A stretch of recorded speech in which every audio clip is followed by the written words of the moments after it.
I want you to come with me on a little bit of a trip. It was a hot summer afternoon. It was a baseball diamond with a kids' baseball game. It was a girls' baseball game. And this little girl was all alone on the infield. And she was her team's third pitcher in 3 innings. For her team and for her, things weren't going that well. My daughter's team that I coach, we were up to bat. We'd already scored the maximum number of runs allowed in the first 2 innings. The score was 12 for us and 0 for them, and it was a lopsided contest. This poor little girl's pitches, though, they were going everywhere. They were rolling along the ground. They were over everyone's head to the backstop. She wanted to throw them across the plate. She just didn't know how. And I just felt awful for her. She was struggling, and there's not a lot of places to hide if you're a pitcher. So I gathered the next 3 batters and said, even if the ball rolls towards you, you're swinging. And we got her out of the inning, and then she walked back to her bench. And then her team came up, and they didn't score again. Why? Well, our team was pretty good. Everything I learned from coaching my older son's baseball team, I passed on to our girls. In fact, a few years previously, I had hired an instructor, and he was to teach us how to pitch, my son and I. And he had pitched in the U.S. College World Series. He was amazing. And I simplified his instructions down to a dance routine almost that I could pass along to anyone. And it looks like this. 1, 2, 3, 4, 5, 6. And if you do that, the ball almost always goes where it's supposed to. All right, that's interesting. So we were up, we're doing well, but their team isn't doing well, and I'm thinking, well, we're up again, my goodness. And she comes out to warm up again, and the balls weren't any better this time than they were before. And her coach yelling after her, throw strikes. That's pretty helpful, right? And as she knew what the target was, what she didn't know was how to hit it. And you know, I'm telling you that change management, real change management, is a lot like that. It's coming alongside organizations and individuals who know a target, but don't know yet how to hit it. And in my experience with 72 organizations, I found that just like good pitching is key to good baseball, change management is the key to winning projects and creating change that lasts. And you know, it pays too. McKinsey studied projects that had change management, comparing projects with experienced change management with those with poor change management. The difference? 108% difference return on investment. A difference larger than the entire project cost. That's dramatic. So today, let me be your instructor. Not that I've pitched in a College World Series, but I can show you this after if you're interested. but with 20 years experience as a change practitioner, I've got 5 secrets to driving change that you can start to apply today. 2 of them involve your introduction, 2 of them involve your implementation, and the final one is vital to maintaining momentum. So let's go. Number 1, skip the fancy project launch with its buttons and slogans. My research actually found that drove significantly lower progress because it raises expectations beyond what's achievable. But rather, divide up whatever change it is in steps, because that's how things naturally grow. Here's a maple tree branch from my backyard. Every spring, it grows about this much. And then over the year, it consolidates. And the next spring, it grows again and it consolidates. Grow, consolidate, grow, consolidate. That's actual natural growth. So describe for your team that you're going to take this step together, you're going to stabilize and adjust, and you're going to step forward again. And they're going to see that as intelligent. And if you have a large-scale transformation, you want to break that up into quarterly increments, as I recommend in my leadership book, The Lincoln Authority. So this step-by-step approach, when your people see it, they'll say, this is realistic, this is good leadership.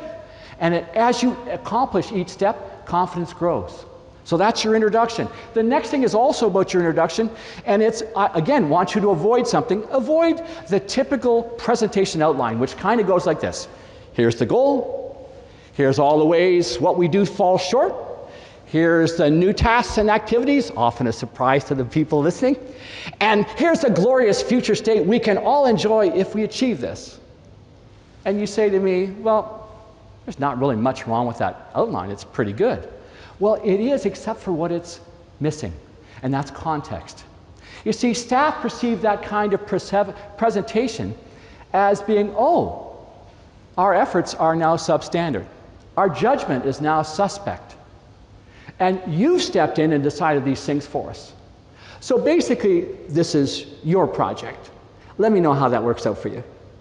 Which is not what you're looking for, yes? So here's a Keithism. And I put this up here because it's so tangible and so practical. If you honor their past, they'll let you take them to the future. If you honor their past, they'll let you take them to the future. So here in your introduction, what I want you to do is spend an hour or two on history. Not looking at their past tactics, but the successes that they had and the positive attitudes they exhibited. Maybe it was innovation, it was ingenuity, what it was determination. And armed with this, your introduction now starts with, previously you folk did this and this and this, and that was awesome. That was amazing. And that took creativity, perseverance, and dedication. But for this step forward, I need that same tenacity, passion, and energy again for this step that you demonstrated before. Can you help me? Well, you know that's a totally different approach, isn't it? Totally different. So in every situation that I've used this respectful context setting, it allows me to move quickly forward with people engaged. So that's a great technique. Number 3, now we're talking about your implementation. And during the implementation of a change, I often hear this. Well, why don't we just tell them what we want to accomplish, set some targets, and let them figure it out? Which is often followed by this comment. And if they can't figure it out, we've got the wrong people. Anybody heard things like that? I have. And I'm telling you that assumption that employees on their own can just figure out everything that they need to accomplish the change is actually organizationally naive. Because in my experience, employees that have been in the role for at least a few years are going to struggle to find ways to do things differently enough to make a significant difference. Because what happens is the organization actively reinforces behaviors and actions, and that limits experimentation. So what I want you to do here for your implementation is not just set targets and give speeches. Setting targets is like saying, throw strikes. It's less helpful than you think. It really is. And so what you want to do is use your objectivity to dig into key roles to find a few practical suggestions that people can use to do things differently to accomplish the change. I have never had anyone be offended by me coming along saying, I've got some suggestions for you so you can better perform and you can increase your contribution. They actually appreciate it. So that's suggestions. But now on this 4th one, we need to define the type of suggestion that we're really looking for so that your people get it, because that's key. I need to set the context. I was talking with the chief information officer in a $2.3 billion healthcare organization.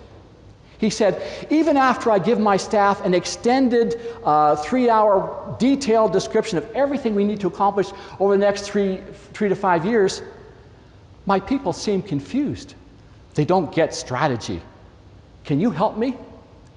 And I smiled and I said, well, I think I know what happens at the end of your extended overview presentations. One by one, your direct reports come up to you and go, yeah, that was great. That was awesome. But what is it exactly that you want me to do? And he goes, well, that's exactly what happens. How did you know? I said, well, your leaders are looking for you to translate what's important into the time frame in which they operate. You see, every role has a relevant time horizon in which people plan, decide, and act. For senior leaders, it's multiple years, yes?